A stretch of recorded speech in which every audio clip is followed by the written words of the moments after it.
ਵਾਹਿਗੁਰੂ ਵਾਹਿਗੁਰੂ ਵਾਹਿਗੁਰੂ ਵਾਹਿਗੁਰੂ।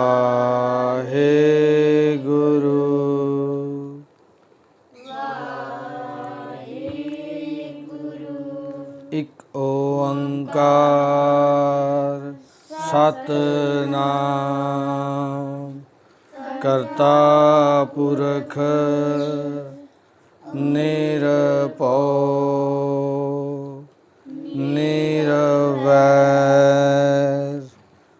ਅਕਾਲ ਮੂਰਤ ਅਜੂਨੀ ਸੈਭੰ ਗੁਰ ਪ੍ਰਸਾਦ।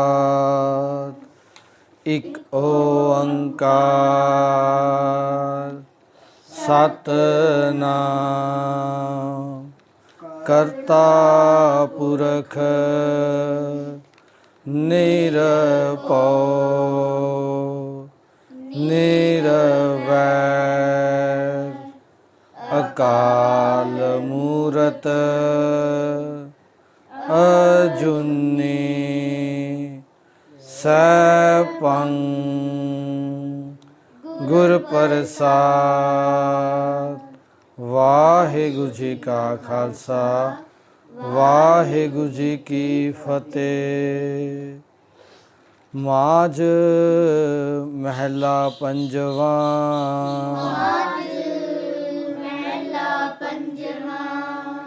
ਐਥੈ ਤੂੰ ਹੈ ਆਗੈ ਆਪੇ ਜੀ ਜੰਤਰ ਸਭ ਤੇਰੇ ਥਾਪੇ। ਤੁਧ ਬਿਨ ਅਵਰ ਨ ਕੋਈ ਕਰਤੇ ਮੈਂ ਤਰ ਓਟ ਤੁਮਾਰੀ ਜੀਓ।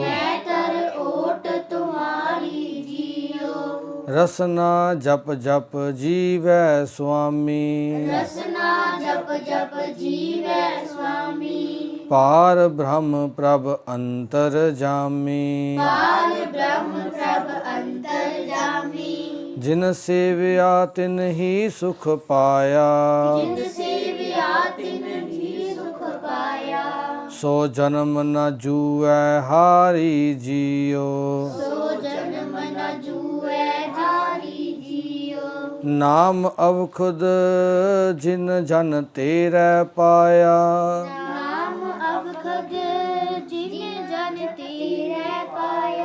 ਨਾਮ ਅਵਖੁਦ ਜਿਨ ਜਨ ਤੇਰੇ ਪਾਇਆ।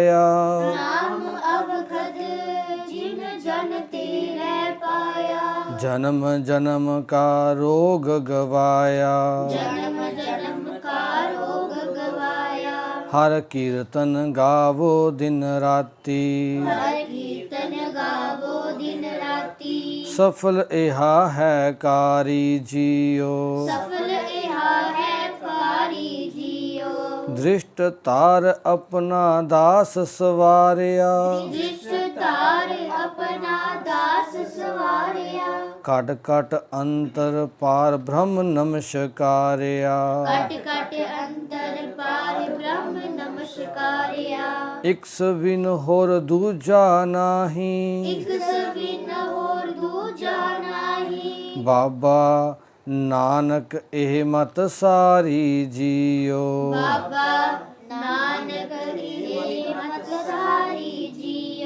ਵਾਹਿਗੁਰੂ ਜੀ ਕਾ ਖਾਲਸਾ ਵਾਹਿਗੁਰੂ ਜੀ ਕੀ ਫਤਿਹ।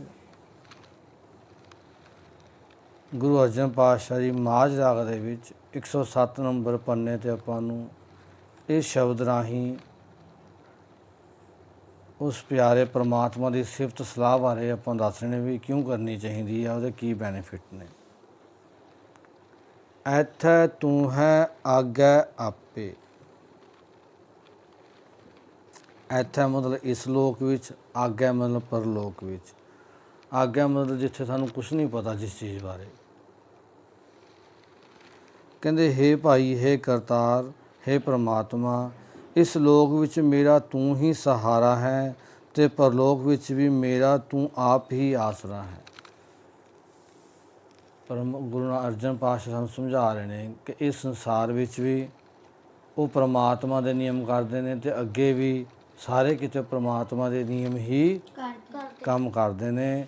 ਸਾਨੂੰ ਇੱਕ ਦਾ ਹੀ ਆਸਰਾ ਲੈਣਾ ਚਾਹੀਦਾ ਹੈ, ਹੋਰ ਆਸਰੇ ਛੱਡ ਦੇਣੇ ਚਾਹੀਦੇ ਨੇ ਤੇ ਆਪਣੇ ਫਰਜ਼ਾਂ ਨੂੰ, ਉਸਦੇ ਹੁਕਮ ਨੂੰ ਧਿਆਨ ਵਿੱਚ ਰੱਖ ਕੇ ਨਿਭਾਉਣ ਦੀ ਕੋਸ਼ਿਸ਼ ਕਰਨੀ ਚਾਹੀਦੀ ਹੈ, ਤਾਂ ਜੋ ਜੀ ਜੰਤਰ ਸਭ ਤੇਰੇ ਥਾਪੇ। ਕਿਉਂਕਿ ਜਿੰਨੇ ਵੀ ਇਹ ਜੀ ਜੰਤੂ ਜਿੰਨੇ ਵੀ ਪੈਦਾ ਕੀਤੇ ਹੋਏ ਨੇ ਪ੍ਰਮਾਤਮਾ, ਸਭ ਤੇਰੇ ਹੀ ਬਣਾਏ ਹੋਏ ਹਨ। ਸਾਰੇ ਤੇਰੇ, ਸਭ ਤੇਰੇ ਥਾਪੇ। ਸਭ ਤੇਰੇ ਥਾਪੇ ਦਾ ਮਤਲਬ ਪੈਦਾ ਕੀਤੇ ਹੋਏ ਹਨ। ਜਿੰਨੇ ਵੀ ਇਹ ਜੀ ਜੰਤੂ ਹਨ ਸਾਰੇ ਤੇਰੇ ਹੀ ਪੈਦਾ ਕੀਤੇ ਹੋਏ ਹਨ, ਤੂੰ ਹੀ ਇਹਨਾਂ ਦਾ ਆਧਾਰ ਹੈ। ਹੁਣ ਦੇਖੋ ਆਪਾਂ ਵੀ ਹੈ, ਚਾਹੇ ਜੀਵ ਜੰਤੂ ਕੋਈ ਵੀ ਹੈ, ਕੁਛ ਵੀ ਖਾ ਪੀ ਰਿਹਾ, ਕੁਛ ਕੰਮ ਕਾਜ ਕਰ ਰਿਹਾ ਹੈ, ਕਿ ਪਰਮਾਤਮਾ ਦੀ ਬਣਾਈ ਹੋਈ ਸ੍ਰਿਸ਼ਟੀ ਤੋਂ ਬਾਹਰੋਂ ਕਰ ਰਹੇ, ਇਹਦੇ ਵਿੱਚ ਹੀ ਕਰ ਰਹੇ ਹੈ। ਇਹ ਸ੍ਰਿਸ਼ਟੀ ਤੋਂ ਹੀ ਲੈ ਰਹੇ ਨੇ। ਜੋ ਪਰਮਾਤਮਾ ਨੇ ਅੰਨ ਪੈਦਾ ਕਰਨ ਦਾ ਸਿਸਟਮ ਬਣਾਇਆ ਤਾਂ ਹੀ ਅੰਨ ਪੈਦਾ ਹੋ ਰਿਹਾ ਨਾ। ਜੇ ਪਰਮਾਤਮਾ ਨੇ ਪਾਣੀ ਪੀਣ ਵਾਸਤੇ ਰੱਖਿਆ ਤਾਂ ਹੀ ਪਾਣੀ ਪੀਤਾ ਜਾ ਰਿਹਾ ਨਾ। ਚੀਜ਼ਾਂ ਚਲਾਉਣ ਵਾਸਤੇ ਜੇ ਪਰਮਾਤਮਾ ਨੇ ਕੋਲਾ ਪੈਦਾ ਕੀਤਾ, ਡੀਜ਼ਲ ਪੈਦਾ ਕੀਤਾ, ਪੈਟਰੋਲ ਪੈਦਾ ਕੀਤਾ ਤਾਂ ਹੀ ਚੱਲ ਰਿਹਾ ਸਾਰਾ ਕੁਝ। ਪਰਮਾਤਮਾ ਨੇ ਸੂਰਜ ਬਣਾਇਆ, ਜੇ ਸੂਰਜ ਨਾ ਹੁੰਦਾ ਸਭ ਕੁਝ ਖਤਮ ਹੁੰਦਾ। ਇਸ ਦਾ ਮਤਲਬ ਜੀ ਜੰਤੂਆਂ ਸਾਰਿਆਂ ਦਾ ਆਸਰਾ ਤਾਂ ਪਰਮਾਤਮਾ ਹੀ ਹੈ ਨਾ। ਹਰ ਇੱਕ ਜਗ੍ਹਾ ਦੇ ਵਿੱਚ ਕਿਤੇ ਬਰਫ਼ ਪੈਦਾ ਕੀਤੀ, ਕਿਤੇ ਜੰਗਲ ਦਿੱਤੇ, ਕਿਤੇ ਪਾਣੀ ਦਿੱਤਾ। ਪੂਰੀ ਸ੍ਰਿਸ਼ਟੀ ਨੂੰ ਇੱਕ ਤਰੀਕੇ ਨਾਲ ਉਸਨੇ ਰਚਿਆ ਅਤੇ ਉਹਦੇ ਵਿੱਚ ਸਾਡੇ ਵਰਗੇ ਜੀਵ ਜੰਤੂ ਪੈਦਾ ਹੋਏ ਅਤੇ ਸਾਰੇ ਉਹਦੇ ਵਿੱਚ ਹੀ ਖਾ ਪੀ ਰਹੇ ਹਾਂ, ਜ਼ਿੰਦਗੀ ਜੀ ਰਹੇ ਹਾਂ। ਮਤਲਬ ਆਸਰਾ ਕੌਣ ਹੋਇਆ ਐਂਡ ਦੇ ਵਿੱਚ? ਸਿਰਫ ਪਰਮਾਤਮਾ ਹੀ। ਉਸ ਦੀ ਬਣਾਈ ਹੋਈ ਇਹ ਸਾਰੀ ਕਾਇਨਾਤ, ਕੁਦਰਤ ਸਾਡੇ ਜੀਵਾਂ ਦਾ ਕੀ ਹੈ? ਕਿਉਂਕਿ ਅਸੀਂ ਵੀ ਉਸ ਦਾ ਹੀ ਹਿੱਸਾ ਹਾਂ।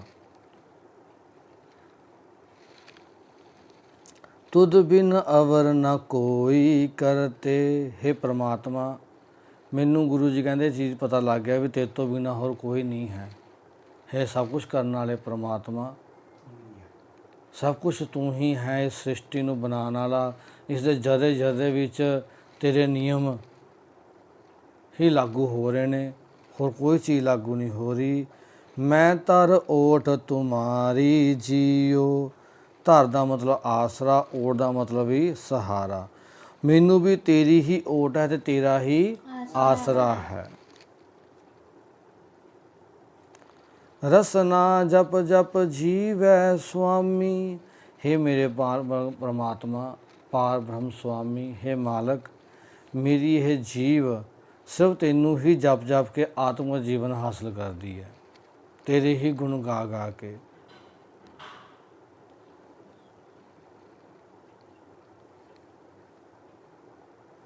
ਅਸੀਂ ਕਿੱਦਾਂ ਦਾ ਬਿਹੇਵ ਕਰਦੇ ਹਾਂ ਜੋ ਸਾਨੂੰ ਕੋਈ ਚੰਗੀ ਗੱਲ ਸਮਝਾਉਂਦਾ?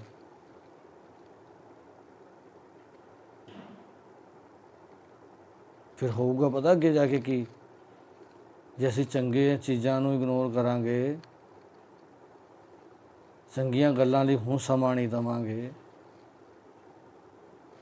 ਹੁਣ ਧਿਆਨ ਨਹੀਂ ਦੇਵਾਂਗੇ, ਕੀ ਹੋਊਗਾ ਅੱਗੇ? ਗੁਰੂ ਜੀ ਦੱਸਦੇ ਨੇ, ਆਪਾਂ ਅਗਲੀਆਂ ਪੰਕਤੀਆਂ ਦੇ ਵਿੱਚ ਇਹਨਾਂ ਵੱਲ ਧਿਆਨ ਦੇਵਾਂਗੇ।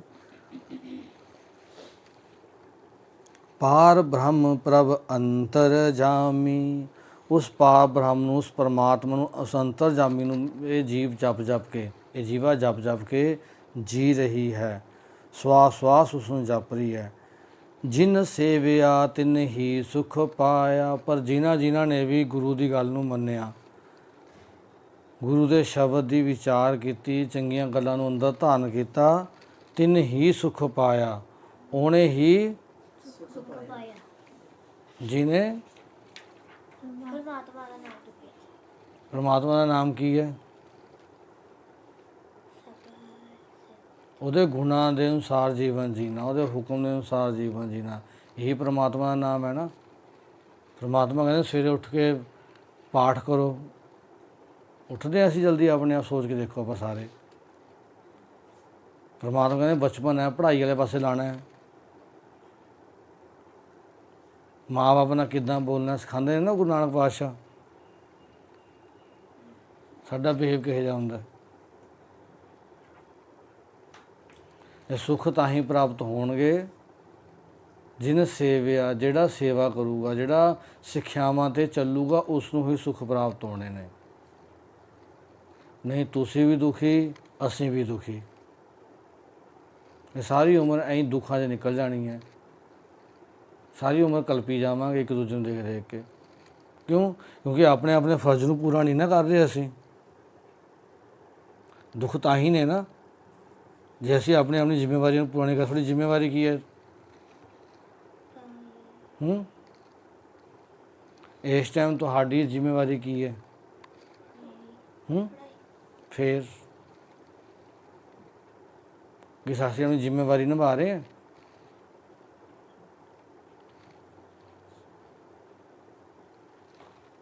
ਬੱਚਿਆਂ ਦੀ ਜ਼ਿੰਮੇਵਾਰੀ ਇਸ ਟਾਈਮ ਹੈਗੀ ਹੈ ਪੜ੍ਹਨਾ, ਚੰਗੇ ਸੰਸਕਾਰ ਸਿੱਖਣੇ, ਸਮੇਂ ਨਾਲ ਖੇਡਣਾ। ਦੇਖੋ ਦੋ ਚੀਜ਼ਾਂ ਆਪਾਂ ਪਹਿਲਾਂ ਬਾਰ-ਬਾਰ ਕਰ ਚੁੱਕੇ ਹਾਂ ਗੱਲਾਂ ਨੂੰ।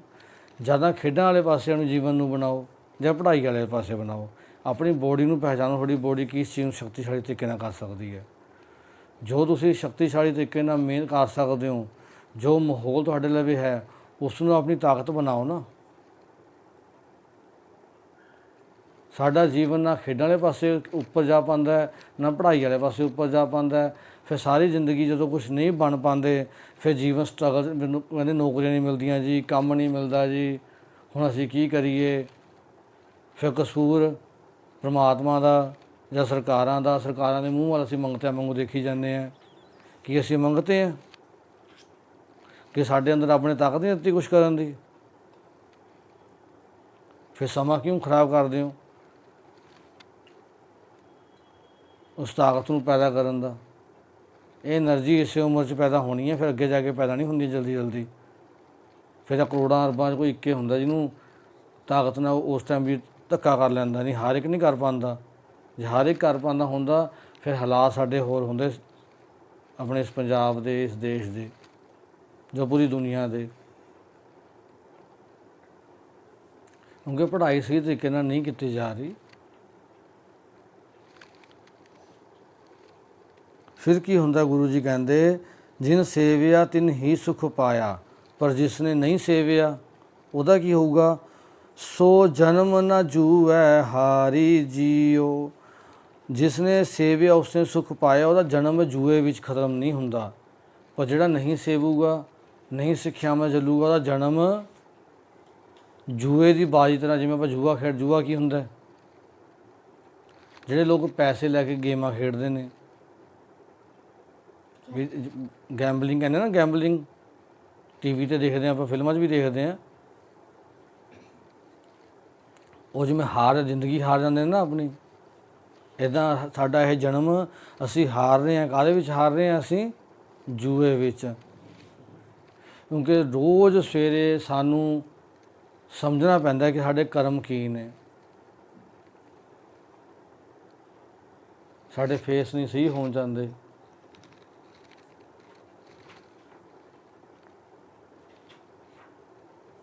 ਸਾਡੇ ਵਿਚਾਰ ਸਹੀ ਹੋਣ 'ਚ ਨਹੀਂ ਆਉਂਦੇ।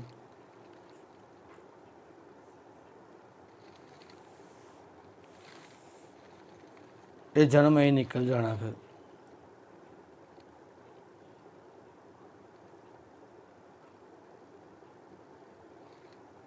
ਤੇਰੇ ਮੰਮੀ ਪਾਪਾ ਕਿੰਨੀ ਉਮਰ ਹੋ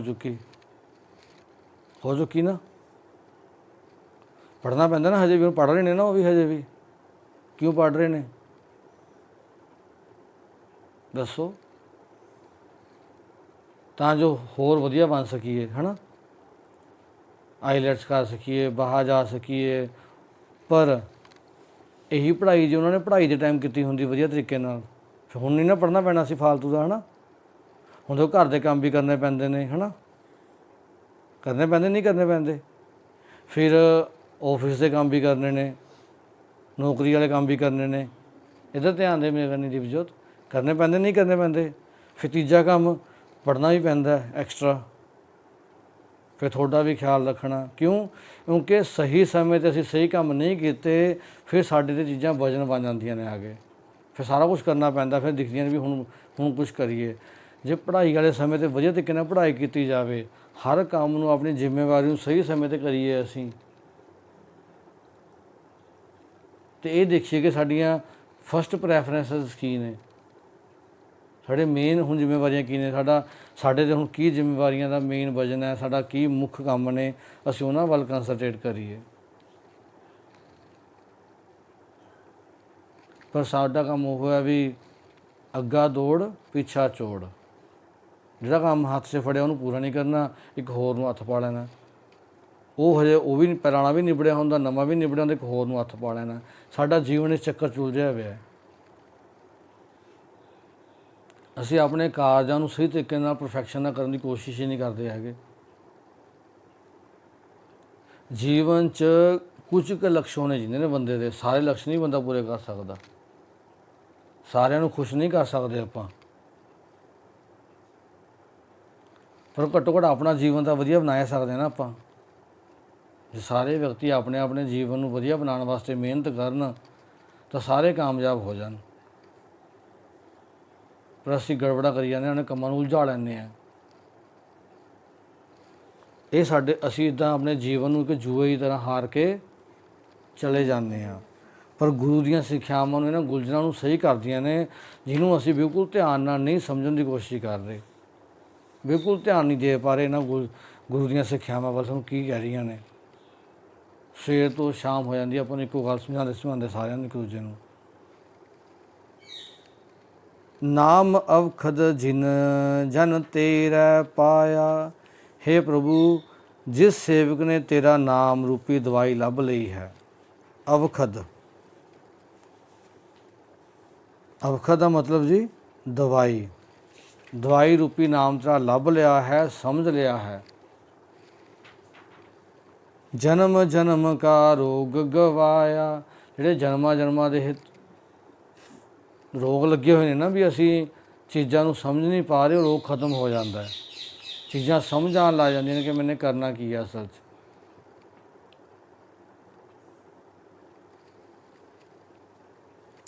ਹਰ ਕੀਰਤਨ ਗਾਵੋ ਦਿਨ ਰਾਤੀ, ਉਸ ਪਰਮਾਤਮਾ ਦੀ ਕੀਰਤੀ ਦਿਨ ਰਾਤ ਕਰਨੀ ਚਾਹੀਦੀ ਹੈ। ਉਸ ਨੂੰ ਦਿਨ ਰਾਤ ਗੁਰੂ ਜੀ ਕਹਿੰਦੇ ਚੇਤੇ ਰੱਖੋ, ਆਪਣੇ ਮਨ ਵਿੱਚ ਵਸਾ ਕੇ ਰੱਖੋ। ਸਫਲ ਇਹਾ ਹੈ ਕਾਰੀ ਜੀਓ, ਜਿਹੜੀ ਇਹ ਕਾਰ ਹੈ ਨਾ, ਇਹ ਕੰਮ ਹੈ, ਇਹ ਸਭ ਤੋਂ ਸਫਲ ਕੰਮ ਹੈ। ਲਗਾਤਾਰ ਗੁਰੂ ਦੀਆਂ ਸਿੱਖਿਆਵਾਂ ਨੂੰ ਮਨ ਵਿੱਚ ਵਸਾਉਣਾ, ਸਾਡੇ ਜੀਵਨ ਦੇ ਸਾਰੇ ਕਾਰਜ ਪੂਰੇ ਹੋ ਜਾਂਦੇ ਨੇ।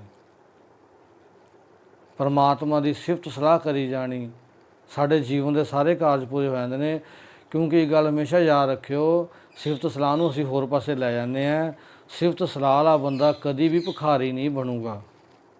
ਜਿਹੜਾ ਪਰਮਾਤਮਾ ਦੀ ਸਿਫਤ ਸਲਾਹ ਕਰਨ ਵਾਲੇ ਬੰਦੇ ਹੁੰਦੇ ਨੇ ਜੀ, ਸੱਚਮੁੱਚ ਸਿਫਤ ਸਲਾਹ ਕਰਨ ਵਾਲੇ ਬੰਦੇ ਹੁੰਦੇ ਨੇ, ਸੱਚਮੁੱਚ, ਪਖੰਡੀਆਂ ਦੀ ਗੱਲ ਨਹੀਂ ਕਰ ਰਹੇ ਆਪਾਂ, ਉਹ ਕਦੀ ਵੀ ਭਿਖਾਰੀ ਨਹੀਂ ਬਣਨਗੇ। ਉਹ ਮਿਹਨਤ ਕਰਨ ਵਾਲੇ ਹੋਣਗੇ, ਚਾਹੇ ਉਹ ਪੜ੍ਹਾਈ 'ਚ ਕਰਨ, ਚਾਹੇ ਫਿਜ਼ੀਕਲੀ ਕਰਨ, ਚਾਹੇ ਉਹ ਖੇਡਾਂ 'ਚ ਕਰਨ, ਚਾਹੇ ਜੀਵਨ ਦੇ ਕਿਸੇ ਵੀ ਹਿੱਸੇ 'ਚ ਕਰਨ। ਉਹ ਪਰਮਾਤਮਾ ਨੂੰ ਯਾਦ ਕਰਦੇ ਹੋ ਕਿ ਸਮਝ ਆ ਜਾਂਦੀ ਹੈ ਵੀ ਜੇ ਪਰਮਾਤਮਾ ਦੇ ਹੁਕਮ 'ਚ ਕੀੜੀ ਸਾਰਾ ਦਿਨ ਕੰਮ ਕਰੀ ਜਾਂਦੀ ਹੈ ਤਾਂ ਮੈਂ ਕਿਉਂ ਨਹੀਂ ਕਰਾਂ। ਇਹ ਪਸ਼ੂ ਪੰਛੀ ਸਾਰਾ ਦਿਨ ਕੰਮ ਕਰੀ ਜਾਂਦੇ ਨੇ ਪਰਮਾਤਮਾ ਦੀ ਰਜ਼ਾ ਦੇ ਵਿੱਚ, ਫਿਰ ਮੈਨੂੰ ਇਹ ਜਿਹਾ ਕੀ ਮਿਲ ਗਿਆ ਕਿ ਮੈਂ ਕੰਮ ਹੀ ਨਹੀਂ ਕਰਨਾ ਹੈਗਾ। ਉਹਨੂੰ ਸਮਝ ਪੈ ਜਾਂਦੀ ਹੈ, ਪਰ ਪਊਗੀ ਤਾਂ ਜੇ ਗੁਰੂ ਦੀਆਂ ਸਿੱਖਿਆਵਾਂ ਨੂੰ ਆਪਣੇ ਵਾਸਤੇ ਪੜ੍ਹਾਂਗੇ ਅਸੀਂ। ਜੇ ਸਿਰਫ ਲੋਕਾਂ ਨੂੰ ਪਖੰਡੀ ਬਣਾਉਣ ਵਾਸਤੇ, ਲੋਕਾਂ ਨੂੰ ਵਹਿਮਾਂ ਭਰਮਾਂ ਪਾਉਣ ਵਾਸਤੇ ਪੜ੍ਹਾਂਗੇ, ਫਿਰ ਨਹੀਂ ਕੁਛ ਪੱਲੇ ਪੈਣਾ। ਫਿਰ ਤਾਂ ਲੋਕ ਲੱਖਾਂ ਹੀ ਪੜ੍ਹ ਰਹੇ ਨੇ ਡੇਲੀ, ਉੱਠ ਕੇ ਗੁਰਦੁਆਰਿਆਂ 'ਚ ਡੇਲੀ ਪਾਠ ਹੋ ਰਿਹਾ। ਹੁਣ ਤੱਕ ਕਦੇ ਬਦਲ ਜਾਂਦੇ ਅਸੀਂ। ਜਿੰਨੇ ਪਾਠ ਅੱਜ ਸਾਡੇ ਪੰਜਾਬ ਦੇ ਵਿੱਚ ਅਖੰਡ ਪਾਠ, ਸਹਿਜ ਪਾਠ, ਸੁਖਮਨੀ ਸਾਹਿਬ ਦੇ ਪਾਠ, ਨਿਤਨੇਮ ਹੋ ਰਹੇ ਨੇ ਨਾ, ਹੁਣ ਤਾਂ ਪੰਜਾਬ ਕਿੱਦਾਂ ਬਦਲ ਜਾਂਦਾ ਜੇ ਇਕੱਲਾ ਇਸੇ ਤਰੀਕੇ ਨਾਲ ਪਰਿਵਰਤਨ ਆਉਣਾ ਹੁੰਦਾ। ਅਸੀਂ ਗੁਰੂ ਨਾਨਕ ਪਾਤਸ਼ਾਹ ਦੀ ਫਿਲੋਸਫੀ ਨੂੰ ਵਿਸਾਰ ਚੁੱਕੇ ਹਾਂ ਆਪਣੇ ਮਨਾਂ 'ਚੋਂ। ਉਹ ਕਹਿਣਾ ਕੀ ਚਾਹੁੰਦੇ ਸਾਨੂੰ, ਉਹ ਬੇਲੜ ਨਹੀਂ ਸਾਨੂੰ ਬਣਾਉਣਾ ਚਾਹੁੰਦੇ ਸੀ। ਅਸੀਂ ਆਪਣੇ ਕੰਮਾਂ ਨੂੰ ਹੱਕਾਂ ਨਾਲ ਨਹੀਂ ਕਰਦੇ।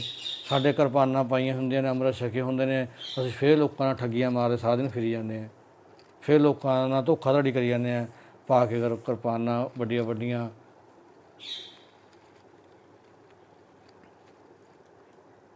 ਦ੍ਰਿਸ਼ਟ ਧਾਰ ਆਪਣਾ ਦਾਸ ਸਵਾਰਿਆ, ਜੋ ਵਿਅਕਤੀ ਸੱਚਮੁੱਚ ਆਪਣੇ ਮਨ ਤੋਂ ਗੁਰੂ ਜੀ ਕਹਿੰਦੇ ਪਰਮਾਤਮਾ ਦੀ ਕੀਰਤੀ ਗਾਉਂਦਾ ਹੈ, ਇਹ ਕਾਰਜ ਕਰਦਾ ਹੈ, ਫਿਰ ਪ੍ਰਭੂ ਪਰਮਾਤਮਾ ਆਪਣੀ ਨਿਗਾਹ ਨਾਲ ਆਪਣੇ ਦਾਸ ਨੂੰ, ਉਸ ਵਿਅਕਤੀ ਨੂੰ ਸੋਹਣਾ ਬਣਾ ਦਿੰਦਾ ਹੈ, ਹੋਰ ਸੋਹਣਾ ਬਣਾ ਦਿੰਦਾ ਹੈ, ਹੋਰ ਸੋਹਣਾ ਬਣਾ ਦਿੰਦਾ ਹੈ। ਪਰ ਬਣਾਉਂਦਾ ਉਸ ਨੂੰ ਹੈ ਜਿਹੜਾ ਆਪਣੇ ਅੰਦਰ ਪਰਮਾਤਮਾ ਵਾਲੇ ਪਾਸੇ ਤੁਰਨ ਦੀ ਸ਼ਕਤੀ ਪੈਦਾ ਕਰਦਾ ਹੈ। ਸਾਨੂੰ ਹਰ ਹਾਲਤ ਦੇ ਵਿੱਚ ਟੀਵੀਆਂ ਦਾ ਖਹਿੜਾ ਛੱਡਣਾ ਪਊਗਾ। ਕਾਹਦਾ ਖਹਿੜਾ ਛੱਡਣਾ ਪਊਗਾ? ਛੱਡਣਾ ਪਊ, ਕੋਈ ਹੱਲ ਨਹੀਂ। ਜਿਹੜਾ ਨਸ਼ੇ ਦੀ ਤਰ੍ਹਾਂ ਸਾਡੇ 'ਤੇ ਕੰਮ ਕਰਦੇ ਨਾ ਟੀਵੀ, ਸਾਨੂੰ ਇਹ ਨਸ਼ੇ ਤਿਆਗਣੇ ਪੈਣਗੇ। ਉਹਦੀ ਜਗ੍ਹਾ 'ਤੇ ਸਾਨੂੰ ਉਹ ਚੀਜ਼ਾਂ ਵੱਲ ਜੁੜਨਾ ਪਊਗਾ ਜਿਹੜੀਆਂ ਚੀਜ਼ਾਂ ਸਾਨੂੰ ਕੁਛ ਦੇ ਰਹੀਆਂ ਨੇ। ਘਟ ਘਟ ਅੰਤਰ ਪਾਰ ਬ੍ਰਹਮ ਨਮਸਕਾਰਿਆ। ਉਸਨੇ ਫਿਰ ਹਰੇਕ ਸਰੀਰ ਵਿੱਚ ਉਸ ਪਰਮਾਤਮਾ ਨੂੰ ਵੇਖ ਕੇ ਆਪਣਾ ਸਿਰ ਨਵਾਇਆ। ਹਰੇਕ ਸਰੀਰ ਵਿੱਚ, ਹਰੇਕ ਸਰੀਰ ਦਾ ਮਤਲਬ ਹਰੇਕ ਸਰੀਰ ਵਿੱਚ, ਕੀੜੀ ਵਿੱਚ ਵੀ, ਹਰ ਇੱਕ ਚੀਜ਼ ਵਿੱਚ ਉਸਨੇ ਪਰਮਾਤਮਾ ਨੂੰ ਮਹਿਸੂਸ ਕੀਤਾ। ਇਕਸ ਵਿਨ ਹੋਰ ਦੂਜਾ ਨਾਹੀਂ। ਉਹਨੂੰ ਇਹ ਸਮਝ ਪੈ ਗਈ ਕਿ ਉਸ ਪਰਮਾਤਮਾ ਤੋਂ ਬਿਨਾਂ ਹੋਰ ਕੋਈ ਦੂਜਾ ਹੈ ਹੀ ਨਹੀਂ। ਹੁਣ ਸਭ ਨੇ ਅਸੀਂ ਅੰਮ੍ਰਿਤ ਛਕੇ ਹੁੰਦੇ ਨੇ, ਕਈ ਵਾਰ ਅਸੀਂ ਦੇਖਦੇ ਹਾਂ ਆਪਾਂ ਮਾਤਾਵਾਂ ਨੇ ਜਾਂ ਜਿਹਨੇ ਬੰਦੇ ਨੇ ਕਿਰਪਾਨਾਂ ਪਾਈਆਂ ਹੁੰਦੀਆਂ ਨੇ, ਫਿਰ ਬੜੀਆਂ ਮਸਾਨਾਂ ਦੀਆਂ ਲਾਈਨਾਂ 'ਚ ਖੜ੍ਹੇ ਹੁੰਦੇ ਨੇ। ਫਿਰ ਮਾੜਾ ਜਿਹਾ ਘਰੇ ਕੋਈ ਦੁੱਖ ਤਕਲੀਫ ਆ ਜਾਂਦੀ ਹੈ, ਫਿਰ ਗੁਰੂ ਨੂੰ ਛੱਡ ਕੇ ਹੋਰ ਪਾਸੇ ਭੱਜ ਲੈਂਦੇ। ਧਾਗੇ, ਤਵੀਤਾਂ, ਜੋਤਾਂ ਜਗਾਉਣੀਆਂ, ਫੋਟੋਆਂ ਅੱਗੇ, ਅਸੀਂ ਇਹਨਾਂ ਪਾਸੇ ਭੱਜ ਲੈਂਦੇ ਹਾਂ। ਕਿਉਂਕਿ ਇੱਕ ਨਾਲ ਹਜੇ ਸਾਂਝ ਨਹੀਂ ਪਈ, ਸਮਝ ਨਹੀਂ ਆਈ ਹਜੇ। ਸੋ ਰੱਟਾ ਮਾਰਿਆ ਸੀ ਪਹਾੜਿਆਂ ਨੂੰ, ਪਹਾੜਿਆਂ ਦੇ ਫਾਰਮੂਲੇ ਸਮਝ ਨਹੀਂ ਆਏ। ਕਈ ਵਾਰ ਅਸੀਂ ਰੱਟਾ ਮਾਰ ਲੈਂਦੇ ਵੀ 3 ਤੇ 2 5 ਹੁੰਦੇ ਨੇ, ਰੱਟਾ ਵੱਜ ਕੇ 5 ਹੁੰਦੇ ਨੇ, ਪਰ ਕਿਉਂ ਹੁੰਦੇ ਨੇ ਸਮਝ ਨਹੀਂ ਪਈ ਹਜੇ। ਫਾਰਮੂਲਾ ਸਮਝ ਨਹੀਂ ਪਿਆ। ਜੇ ਫਾਰਮੂਲਾ ਸਮਝ ਆ ਜਾਵੇ ਫਿਰ ਤਾਂ ਜਿਹੜੀ ਮਰਜ਼ੀ ਚੀਜ਼ ਮੂਹਰੇ ਆ ਜਾਵੇ ਬੰਦਾ ਉਹਨੂੰ ਸੋਲਵ ਕਰ ਦਿੰਦਾ। ਜੇ ਫਾਰਮੂਲਾ ਸਮਝ ਨਾ ਆਵੇ ਫਿਰ 5-10 ਸਵਾਲਾਂ ਦੇ ਰੱਟੇ ਵੱਜ ਸਕਦੇ ਨੇ, ਇਸ ਤੋਂ ਬਾਅਦ ਤਾਂ ਵੱਜ ਨਹੀਂ ਸਕਦੇ। ਸਾਇੰਸ ਦੀ ਗੱਲ ਕਰਦੇ ਹਾਂ ਆਪਾਂ, ਮੈਥ ਦੀ ਗੱਲ ਕਰਦੇ ਹਾਂ ਆਪਾਂ, ਬਾਕੀ ਸਬਜੈਕਟਾਂ ਦੀ ਗੱਲ ਕਰਦੇ ਹਾਂ। ਜੇ ਤਾਂ ਰੱਟੇ ਮਾਰਾਂਗੇ ਉਹ ਭੁੱਲ ਜਾਂਦੇ ਆ, ਫਿਰ ਗਲਤ ਰਸਤਿਆਂ ਤੁਰ ਪੈਂਦੇ ਆ। ਜਦੋਂ ਉਹਨੂੰ ਸਮਝਿਆ ਹੋਊਗਾ, ਉਸ ਐਜੂਕੇਸ਼ਨ ਨੂੰ ਚੰਗੀ ਤਰ੍ਹਾਂ ਆਪਣੇ ਦਿਮਾਗ 'ਚ ਬਿਠਾਇਆ ਹੋਊਗਾ, ਫਿਰ ਉਹ ਪੜ੍ਹਾਈ ਐਂ ਲੱਗਦੀ ਹੈ ਵੀ ਇੱਕ ਵਾਰ ਪੜ੍ਹਿਆ ਯਾਦ ਹੋ ਗਈ, ਇੱਕ ਵਾਰ ਪੜ੍ਹਿਆ ਯਾਦ ਹੋ ਗਈ, ਕਿਉਂਕਿ ਸਮਝ ਆ ਗਈ। ਫਿਰ ਚਾਹੇ ਉਹਨੂੰ 5 ਸਾਲ ਬਾਅਦ ਲਿਖਾ ਲਓ, ਕਈ ਵਾਰ 5 ਸਾਲ ਬਾਅਦ ਵੀ ਉਹਦਾ ਆਨਸਰ ਲਿਖ ਦਿੰਦਾ, ਕਿਉਂਕਿ ਉਹਨੂੰ ਸਮਝੀ ਹੋਈ ਸੀ, ਉਹ ਫਾਰਮੂਲਾ ਸਮਝਿਆ ਹੋਇਆ ਸੀ। ਪਾਣੀ ਦਾ ਫਾਰਮੂਲਾ ਕੀ ਹੈ?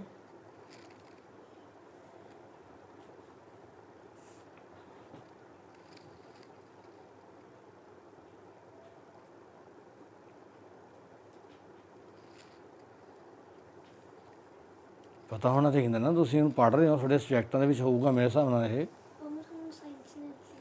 ਸਭ ਬਹਾਨੇ ਨੇ ਬੇਟਾ। ਤੁਹਾਨੂੰ ਜਿਹੜੇ ਉਹ ਤੁਸੀਂ ਨਾਟਕ ਦੇਖਦੇ ਹੋ ਲੱਗੇ ਹੋਏ ਨੇ ਸਕੂਲ 'ਚ, ਦੇਖਦੇ ਹੋ ਨਾ ਉਹਨਾਂ ਨੂੰ ਵੀ ਤੁਸੀਂ, ਜਿਹਨੇ ਤੁਸੀਂ ਕਾਰਟੂਨ ਦੇਖਦੇ ਹੋ ਜਾਂ ਨਾਟਕ ਦੇਖਦੇ ਹੋ, ਕਿ ਸਕੂਲ 'ਚ ਲੱਗੇ ਹੋਏ ਨੇ ਤੁਹਾਨੂੰ? ਉਹਨਾਂ ਬਾਰੇ ਤੁਹਾਨੂੰ ਕਿੰਨਾ ਪਤਾ ਹੈ? ਦੱਸੋ, ਇੱਧਰ ਮੇਰੀਆਂ ਅੱਖਾਂ ਮਿਲਾਓ। ਕਾਫੀ ਨੌਲੇਜ ਹੈ ਨਾ ਉਹਨਾਂ ਬਾਰੇ ਤੁਹਾਨੂੰ। ਆਹ ਲਾ ਲਓ ਜੀ, ਇਹਦੇ 'ਚ ਇੱਦਾਂ ਹੋਊਗਾ, ਹੈ ਨਾ ਪ੍ਰਭਜੋਤ, ਐਂ ਕਰ ਲਓ ਜੀ। ਪ੍ਰਭਜੋਤ ਜੀ ਕਹਿੰਦੇ ਨੇ ਮੈਡਮ ਸਾਹਿਬ ਦੇਖ ਲਓ, ਸਹਿਜ ਜੀ ਕਹਿੰਦੇ ਨੇ ਤਾਰਕ ਮਹਿਤਾ ਦੇਖ। ਕਿੰਨੀ ਜਾਣਕਾਰੀ ਹੈ ਸਾਨੂੰ ਉਹ ਚੀਜ਼ਾਂ ਪ੍ਰਤੀ। ਨਹੀਂ ਲੱਗੀ ਦਾ ਮਤਲਬ ਕੀ ਹੈ?